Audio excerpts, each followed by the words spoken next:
Ladies and gentlemen, hello and welcome to Pillars of Eternity, where last time we were cut off because... Interesting. Scaries, did I read your story, dude? Let's see. Okay, you see a man cross his arms and sickle his chin, moonlight and the torchlight cover his face. Okay. The elf standing in front of him wears a panicked expression. Are you mad? I've seen it. Haha! The first man cries, raising triumph fingers. You just said you'd only heard it. The elf blinks. Where's the map of Gawain's beasts? Does that have to do with anything? You said you'd only heard it. Not you're telling me. It's a monster size of 2 amua with blood-dyed fur. And now I'm saying you're a liar, Doran. Good. Best Chris? Oh, it's this guy. Who cares what it looks like? It's a rabbit wolf. You saw what it did to the sheep. You want to stay out of here all night to see the things yourself? Have it your way. I'm getting out of here. Fine. Alright, good. Well, the elf storms off, casting one last glance over the shoulder as he disappears down the hill. The man sits on the other direction, a sword in one hand and torch in the other.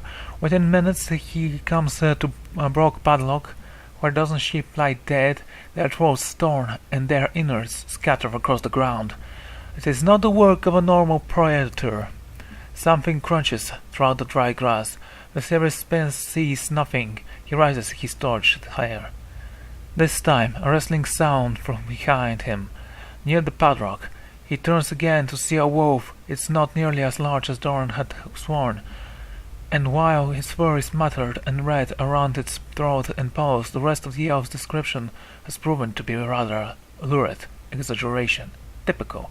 Viserys takes some small satisfaction in the event while his wolf lunges for him, his jaws forming and eye rolling. Ooh.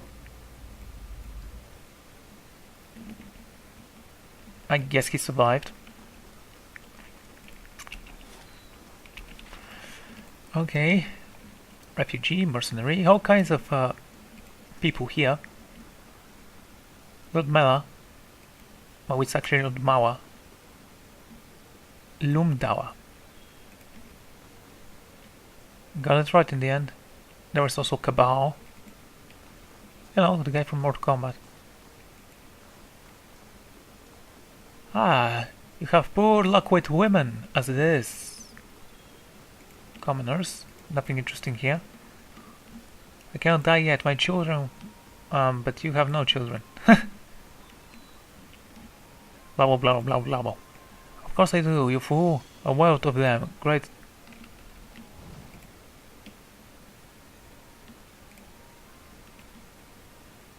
Interesting. I can have sworn I heard that actually. So, Lumdawa, you have anything you want to say? A structured woman has gazes that could cut stone. She turns her chiseled cheekbone to the sky, favor you with a look of acknowledgement. Her eyes shimmer under severed eyes. Shadow and a razor-pierced line of Koch.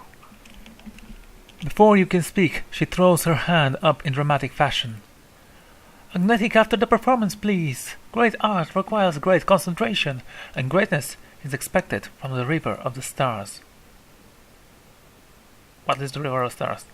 I'll take a wild guess and say that's your group of performers. We're a financial tropo in the city. We believe that the best art is immersed and true to life. We siege your performances right here in Copperland for the edification of all. Edification. Okay. I suppose I can spare a moment for a fan. Do you take any new members? But of course, good drama is balm of the soul, and we wish to offer true theatrical experience to as many as possible. What kind of members do you take? We take old, new and old, tall and small, experienced and inexperienced, whoever is best suited to fulfill the role to the utmost. How long do you keep them?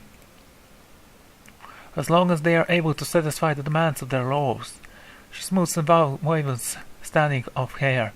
True acting can be a lengthy process, so some last longer than others. I'd like to ask something else. What do you do? Because I'm an idiot, I don't understand words. That depends entirely on the demand of the role. I am the pivot knight, the widow of the wood, the warrior queen, Mogga, all different times to live. I am the warrior princess, Zona, to live different life each day. A glorious thing indeed, my friend. I see. Bye.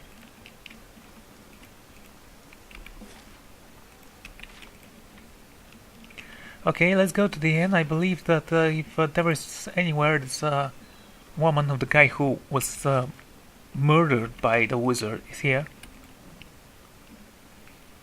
I wish I could tell her, yeah, that guy killed him, alright. Doesn't care, I don't care if it's a lie or not. Just common sense. Weapon, shield and armor properties fine, exceptional and superb, grant bonuses to basic properties of items alike accuracy, damage, deflection, and speaking of my keep.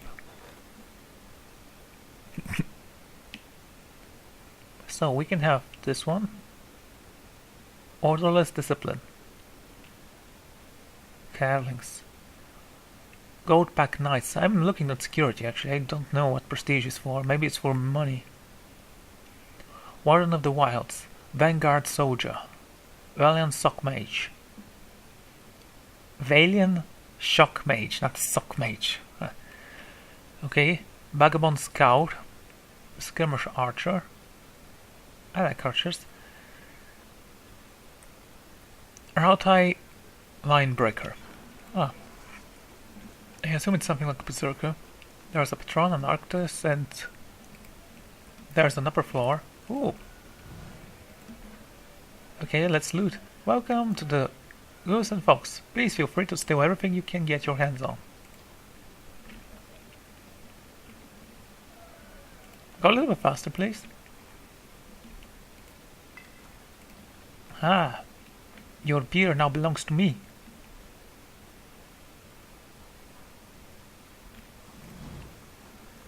Doesn't seem to be a reason to hide. Ah, there she is, Kina.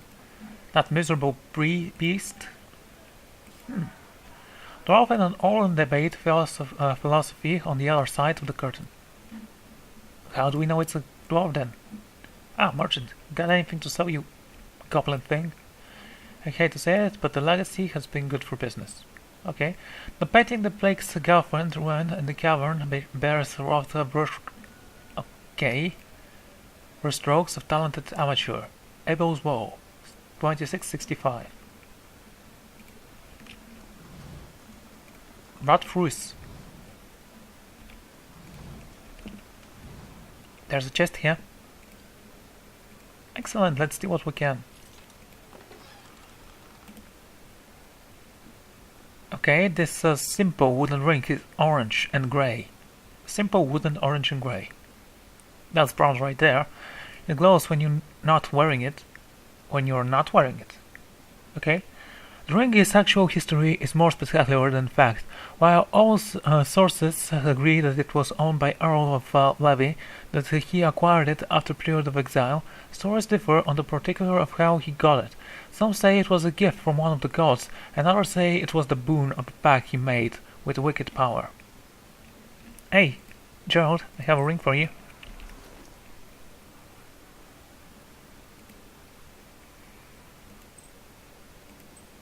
There you go.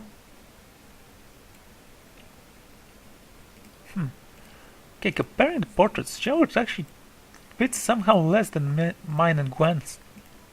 Although he should be something in the middle.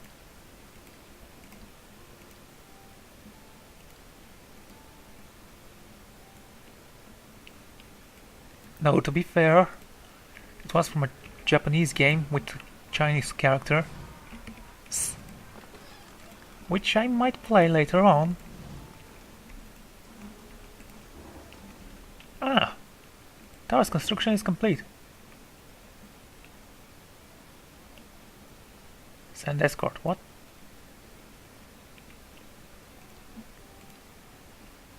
Tower's construction. Gao the drunkard, a local fool, has wandered into the stronghold and intends to stay for a while. Oh, he does he? Escort him out. That's why we're keeping you. She is assigned. Great. We also want to build something else.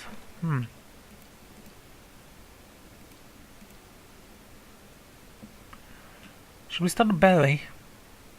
Those things are extremely expensive, so no luck there. Library, maybe later. Forum, of course. Training ground, but first it requires the ballet. So let's start with the library. Wait, which one costs more? And well, both of them are approximately cost the same price, but I'm gonna go with the library. Countless volumes of ancient lore. Upgrading the library will grant lore bonus upon resting. Yeah. Okay, let's just build a library. So, Brat Furis. Hello, Brat. You see a mud-soaked clearing rain falling on the ground in large drops. This man is lying on his back in the muck, his hands holding open the maw of an enormous strangler that stands over him. It's from pounds of his chest. The heavy rain falls over them, playing counterpoints to the ground made by opponents. Dead slither little the ground round them, and the man's body shows signs of difficult battle. His clothing is torn, candy and scrap. In some places, spikes and scatters cover the arms and legs. A huge gash cuts across his forehead, blood and water mixing as they run down his face and drip into the mud. It takes all the man's effort to keep the beast's jaw from crouching down. The man looks around wildly until his gaze finally leaves on the large axe lying nearby. Oh, lying barely within arm's range. Behind his head, the rain slowly covers it with grime and muddy water. Muddy rain, I guess. He looks at the struggles and then backs to his axe. With determination on his face, his arms are shaking and it seems he will not be able to hold his breast back for much longer. He takes a deep breath and wraps his right hand around the struggler's bottom jaw, then lets go with his left hand, freeing the top of the head. Okay, the struggler's mouth snaps about on his right hand. Ooh, as his left shouts out above the head and grabs the handle of the axe, the slugger grins the teeth and pulls back, trying to free itself from the grab blood dripping from the mouth onto his face. With ground then quickly becomes a bellow of pain. The man pulls his right hand down, bringing the beast's head closer to him, swinging the axe around as he does. The blade of the weapon pierces the slugger's neck. It yields, its mouth propping open as it tries to step backwards of the man. Before his mingled hand can lose the grip, the man pulls and twists the hand as he can, trying to get the beast to the ground. Using a Stalag's resistance to pull himself into sitting position, he brings the axe down on his neck again, and one final time, its head and its hand simultaneously come free. The head flies from the grip. He thrusts his hand back behind his back to brace himself as he falls. As his hand hits the ground, and his full weight lands on it. A second below, the pain erupts from the mouth, breathes heavily. He brings his mangling hand up and assents the damage. The little finger is gone. Oops. Lost somewhere in the mud. The two fingers next to it are twisted, broken, and torn, barely attached to its hand, by small bits of flesh. Ugh. He signs, grabbing both the dangling fingers with his left hand. He grins his teeth and pulls. And it's okay then. Man, I can barely breathe for some reason. Let's get myself some water. She's wearing actually pretty decent clothes for a mage, maybe. What's this? A picture. The dragon is outlined in charcoal, pencil, and thick jagged lines. Okay, stop that. The faint smell of sulfur suggests that the artist completed the sketch in a hurry. Clear dragon white march. Ooh, nice. 1685. A year. There's the door here. Okay. So, Keen. A woman sits by herself, spinning somewhere on the table in front of her, watching it with furious intensity. It's about to seize a coin, the size of a coin, and it wobbles over a crack of the wood with a metallic rattle. She snatches it up with one hand and slams half-empty cup down on the table with the other. This is not good time. You look like you could use another drink. I'll get there. Just trying to calm down and trying to talk myself out of something foolish. Something foolish. She says nothing for a few moments, as if hoping you will leave. At least Kina looks up at you. Lumps falls across her face, bubbling bruised, blossoming along her cheekbones. There's something I need to give to my fiancé. Burnixk. Only he doesn't seem to go anywhere without his new friend, and they are not exactly pleasant company. Burnix, there's something you should know about him. Oh, what is it? He was a serf dealer. I was forced to kill him for his crimes. I'm sorry, but Persink is dead. I killed him. I'm sorry. I had to kill him. Persink was being imprisoned by a powerful wizard. The wizard killed the real Persink. Kana is struck with silence for a few moments, her face slack and with shock. What you say? I said things last time, but I didn't. He didn't deserve this. I guess I should be glad he didn't say any of those things to him. To the real Persnik. Yeah, keep on the hopes, darling. Still, I think I needed to hear this to move on. So thank you. You've helped me, even if it doesn't feel like it's just now. Oh, and take this. Pick it up from one of the merchants to help me stand from my decision. Find it without it now. Okay. Unwavering resolve. What's that? Young Talino Q and father were ambushed by a Vertex Whilsts, on their way to the Wind Elms. Before the child ever registered the strange Arachnids, his father thrust something into his hand and told him to run. As he turned to flee, the creatures blessed him with psionic energy. Talion's mind reeled, nearly overcome by induced power. Suddenly he was pulled back to his immediate surrounding, half spinning, half stumbling, away from the back of his striding father. Talion made it to the edge of the town before he collapsed. The town guards were baffled as to how the child had withstood the attack.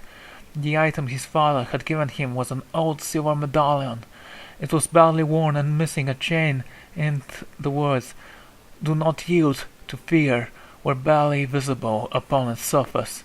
As soon as they came to age, Talino joined the personal guard of the local Thane. When he did, he strung into a thin silver chain, commissioned a priest of enchant and medallion with additional protective ward. Talino went missing years later, whilst on expedition in the White March, of course.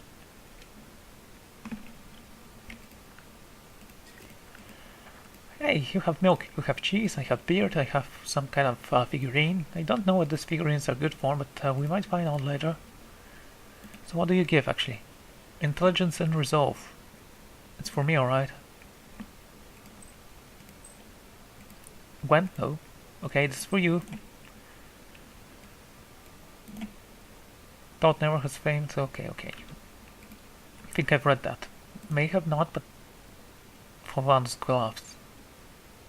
Gives 5 reflexes. Need to purchase myself some new gloves, a new belt, and new stuff all around. Ooh, Bishop! Living in Old Glory, are you, Albista? Okay, don't worry. Bishop was an awesome character, but here he's black for some reason. And his hair isn't red. Wait, was it red? I think it was brownish, right? Doesn't matter. Roy Ningwen. Should I speak with him? His stout belt of thick with dust and moth. The toilet below the peace streets. Maiden Falls, 2682. Okay, Silver Run, do you have anything you want to say to me? I can read your mind, Silverrun. You see an impressive gathering of wild oral ceremonial dress, showered by crops of ancient oaks. Underneath the largest oak stand two young ornate hands collapsed, eyes cleared as they promised to care for the love of one another in joining of their clans. The other Orlan steps towards them to speak, beard seeming to spout from directly underneath his eyes, and declares their union complete. The jubilant Orlan clans carry the newly wedded couple away to their tent with snort and laughter. The crowd jokes. Okay. Leaving the distance. Now leaving the other Orlan to sit alone beneath the age-old oak, his eyes observing the scene in the distance, he whispers in a quiet benediction glad for their gladness and melt into their trees without another word. He has seen enough happiness for one day. Well, his evil nature just couldn't take it, I guess. The Vulture. Hello, Vulture. Nice armor, dude. What do you have to say for yourself? You see a hand crumpled in bruises stuck to the floor with bent metal spikes. Blood covers the floor and drips from the furnish of the wall. This man's look up from the body. He's crouched over a survey of carnage he caused to the family in whose house he now skulks. 4 bodies total, a woman, 2 young men, a girl, lie blindfolded on the ground. Their legs are bound and both hands are attached on the floor with spikes. Ouch. He has lifted the woman's blindfold and is currently doing something to her eyes. He pulls back small blade and covers the eyes again, gently patting the blindfold. He stands and looks around, seemingly satisfied with his handiwork. Suddenly his heart quickens, hearing someone approach the door to the room. He bounces in place, excitement almost overwhelming him, then rushes to the back of the room, concealed himself in the shadows. From the vantage, he sees the bodies are perfectly arranged, each one facing the door, welcoming the man on the house back, arms outstretched as if embraced. The door opens as he slowly pulls another spike from the belt and tips a tongue. Okay, playing across it in the anticipation. Kinda bad, I'd say. Okay, Mikaros, so maintained. You're next. You see a wizard playing illusion in town square, fingers poking chorus and sound from air, wavering scenes of beauty and fright. A crowd of onlookers grasped cheers, enthralled with display. All but one boy standing off the side, mouth agape. Green eyes are pale with wonder, visions after visions playing out before him, and something inside the boy clings. Without wanting his belt disappearing into the crowd, he pushes and shouts desperately. The mage finishes his show soon after a giant silver dragon disappears throughout the crowd, and 1,000 stars explode into nothingness. So it was Gandalf. Collecting coins, he walks around the clapping crowd, bowing and knowing at each end as he passes until a small stack is dropped into his hand. The boy stands for a moment before him, small and still, and begs the wizard to apprentice him. Glances at the heavy bag, wealthy and the boy. Carefully, finally, he nods and flicks gently at the bag, which disappears. The boy grins. "How'd you do that?" he asks, but the illusionist merely winks. "What'd you expect, dude? You will learn in time." Okay, he was a wizard, not an illusionist. There are difference between a mentalist and a wizard. As you near, you feel a vibrant history. Okay, let's see what you have to say. You see a fire burning slowly on the side of the winding road. Unmanned, there seems to be a foe, no wood or oil for it to consume. No hail of twigs, despite this roar crackles whilst in the wind. It takes you a moment, but you begin to notice a figure in the flames. Each shaking hand cradles a young face, molten red, tears marking skin and color of the coal. The boy's colors, flame coating him as he holds a knife to his chest. Okay, knees to his chest. In the distance, a man approaches. Faceless, he extends hand to the frightened child, who considers it wildly before taking it. The flame died down, leaving his limbs and settling on his back like obedient pets. All tears dried, and all together, the fire and death, hand in hand. Ich? Poetic, but I assume the boy is dead now. Roy Nguyen. Hello, Roy. Okay. You see a foul consumed slot its way across the distance, though his mouth spilling across the stained food, a long pale glazed eyes glanced at the bow across the room, gaining favor as the fight extends throughout the room. Another ale, he murmurs to the bartender. Downing his drink and turning towards the wall, he pulls a picture from his pocket, a painting of a young child, all brown hair and green eyes. I like green eyes, and holds it above the candle. It does not burn. Alas, later he begins to sing the bar a mess of broken chairs and wounded pride, and they all listen for a moment before continuing their drinks. Serve conversations. Okay. His age is felt throughout the room. His sad story reminds them of their sad stories. When he finishes singing, a silence hangs in the air, clanging amongst the smoke and the sweat of the yesterday smell of beer-infused exhaustion. He is fine to break the silence, ordering a round of ale for the room. The general din of conversation sparks and resumes. The mirth now is tempered with far-off memories and thoughts. Wow, Roy, you're cool. That was actually a pretty nice story, though it didn't say absolutely anything.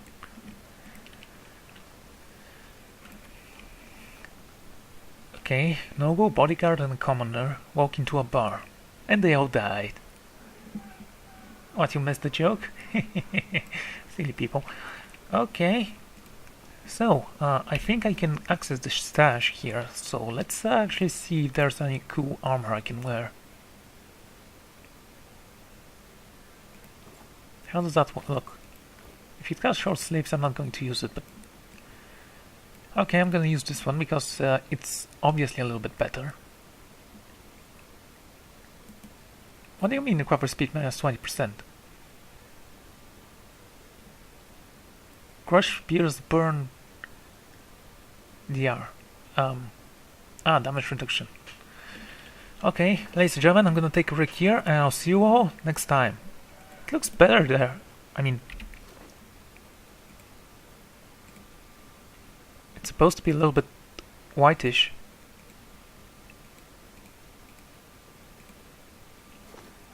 And here it looks kind of better. Okay, ladies and gentlemen, I'll see you all next time. Goodbye.